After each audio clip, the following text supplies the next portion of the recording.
I feel like doing something with a little bit of glitter. We'll see. Our winters here in Chicago are pretty cold, but this winter has been very mild, which is good. I want to make it sound like I'm complaining, but I like snow, especially at the beginning of winter. I'm priming my eyes with my LA Girl Pro Primer. I think I want to go in with some Makeup Forever shadows.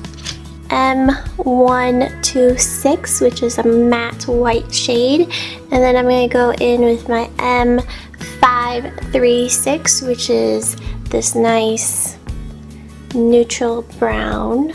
And I'm going to take a fluffy brush like I always do. This one is a little bit dirty, but I wiped off the excess, and I'm just going to go in with the white shade first, kind of setting the primer. I find that primers crease on me, even though they're formulated not to crease, especially if I don't set it first with powder. This guy, just going back and forth, lightly blending. I'm putting barely any pressure on the brush at all.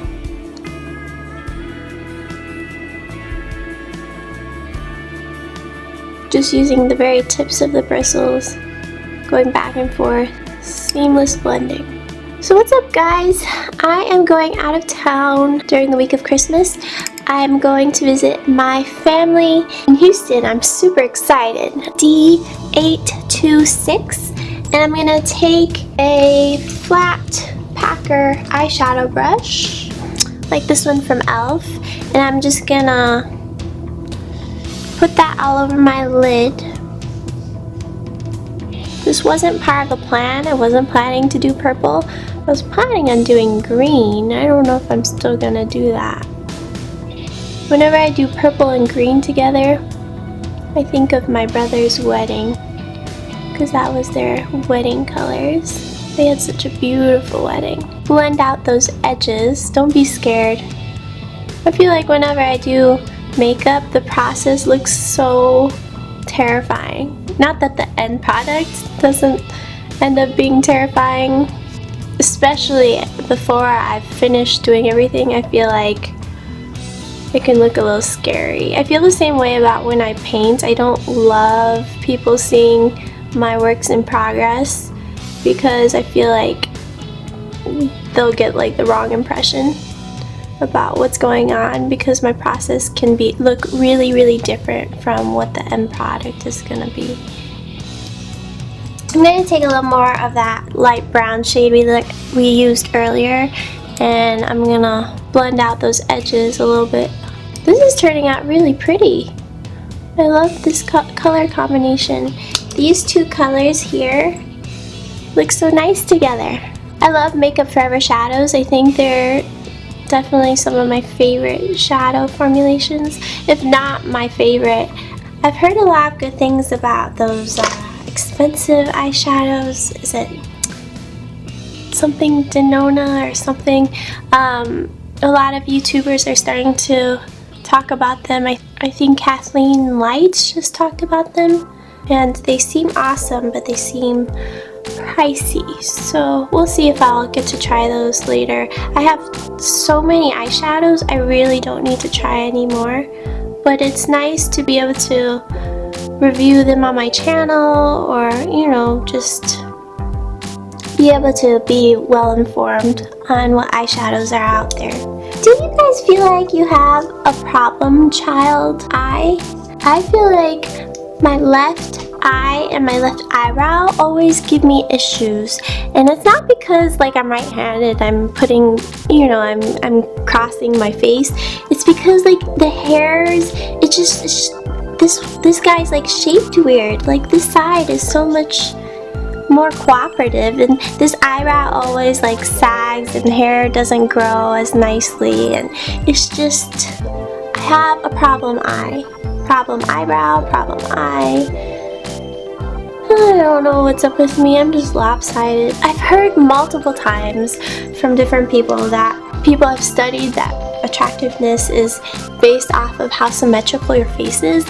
I don't think that's true. I mean, I could see how that could be a part of it, but a lot of times, you know, we look for like certain kinds of features, like roundness or sculptedness or coloring or something like that.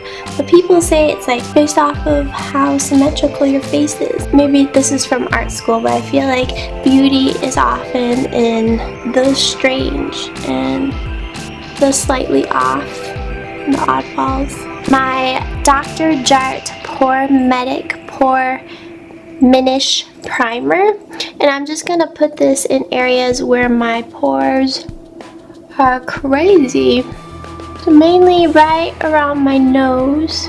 I get large pores. My Smashbox Under Eye Primer.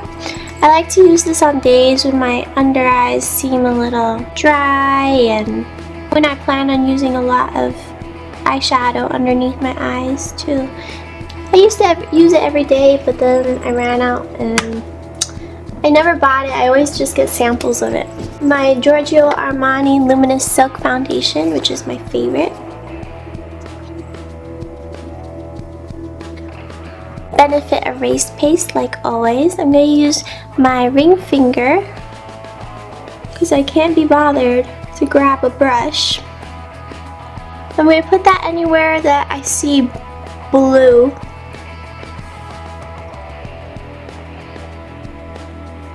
This is more like highlighting than spot concealing.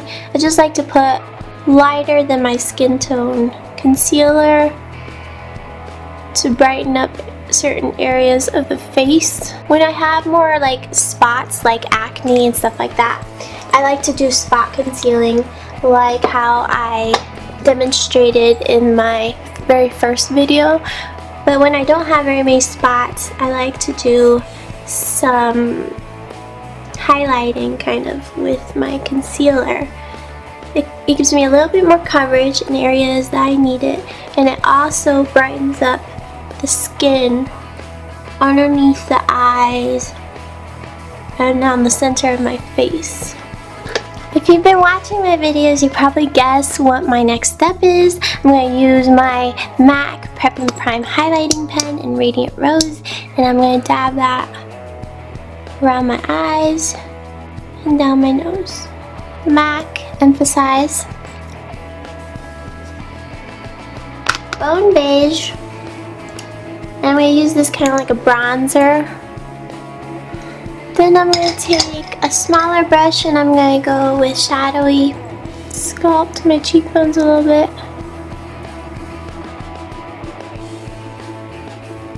I'm taking a little bit of my NARS Velvet Eden powder and I'm sweeping that all over the skin to set everything. It really does make your skin feel like velvet. It's really nice.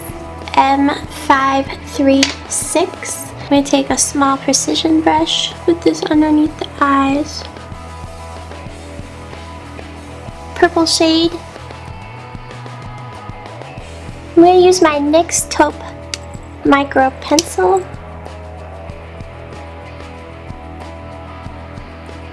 This is my Problem Child eyebrow. The little Anastasia Clear Brow Gel. I'm going to take my Kat Von D eyeshadow. It's one of her metal eyeshadows.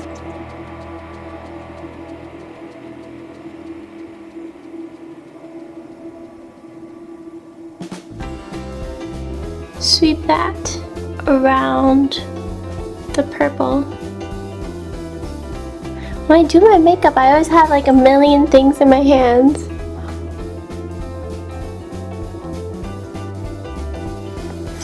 What do you guys think of it so far? I'm really liking it. Alrighty, so I'm gonna go ahead and put some mascara on and I will be right back. Before I do my mascara on my bottom lashes, I'm gonna take a little bit of my Kat Von D Trooper liquid liner. I'm almost putting like little dots along the lash line. Keeping it like really random, like not super evenly placed, and then very, very subtle. Now I'm gonna use this mascara for the first time. Right now I'm using my Too Faced Better Than Sex mascara. I find this mascara really hard to use on my lower lash line because the wand is so big. So I bought Maybelline Lash Discovery mascara, and I'm just gonna try using this on my lower lash line. Okay, so my first impressions of this mascara were not great. I made a mess because I felt like there wasn't enough product loaded on the brush for easy application. I had to kind of dig in, and that defeats the purpose, and it ended up smudging on my skin. So I think I'm better off using a normal mascara. I'm gonna keep using this and maybe it'll grow on me. Sometimes mascaras change a little bit throughout the life of use. The wand was nice. It was nice and small, but it was too bendable, and not much product was on the brush. So as I was bending, it kind of flicked around. It wasn't working. I'm gonna go ahead and use my Becca Pearl. This highlight is basically just white, so it's a little bit intense, a little too light for my skin tone, but I loves it. My favorite way to wear this highlight is to mix it with my Moonstone highlighter. In fact, why don't I do that? You can see. So I like to take these two and mix them. And I like to go hard with highlighter. I don't know what I want to do for lips today. I think like a berry. If I could do a nude.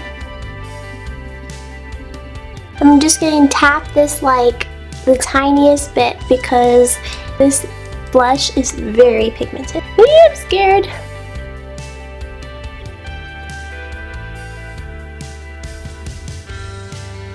I'm going to take a large fluffy brush and blend everything out.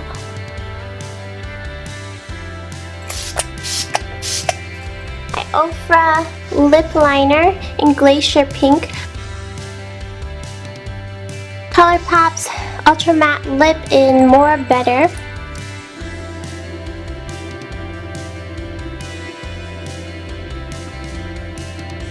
Look complete! This is the final look. I hope you enjoy. Please subscribe if you haven't already. Thumbs up this video if you liked it. You know. Everything that I use in all of my videos is listed in the description box below, along with some extra info, so don't forget to check that. Thank you so much for watching. I hope you have a wonderful holiday season. I think that's it. Catch you on the next one. Bye.